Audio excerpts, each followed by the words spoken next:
दोस्तों आज हम बात करेंगे नॉर गेट के बारे में। तो नॉर गेट बेसिकली क्या होता है, ये नॉट प्लस और गेट, ये और गेट है और ये नॉट गेट है। तो इसमें बेसिकली क्या होता है कि दो इनपुट्स हमें मिलते हैं ए एंड बी, और ये और गेट है तो और गेट का आउटपुट होता है ए प्लस बी।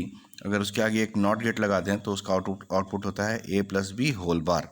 ठीक है, तो अगर आप देखिएगा इसका इलेक्ट्रिकल रिप्रेजेंटेशन क्या है, तो इसमें दो स्विचेस हैं, उनको पैरेलल में लगा करके नॉट गेट के फॉर्मेट में हम लगा देते हैं। तो ये बेसिकली और हो गया, लेकिन ये इस तरह से पैरेलल में लगा हुआ है इसलिए ये नॉट गेट के फॉर्मेशन में हो जाता है।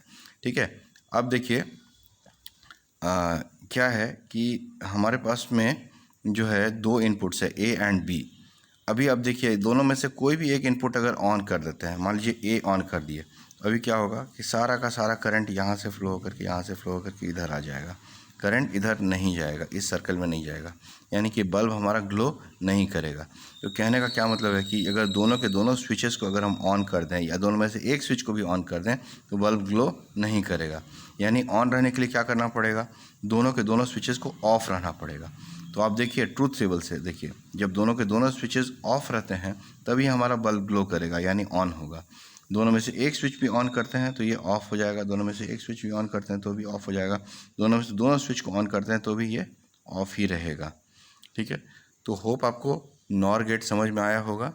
तो ऐसे वीडियोज़ को देखने के लिए हमारे साथ बने रहें, तब तक के लिए धन्यवाद।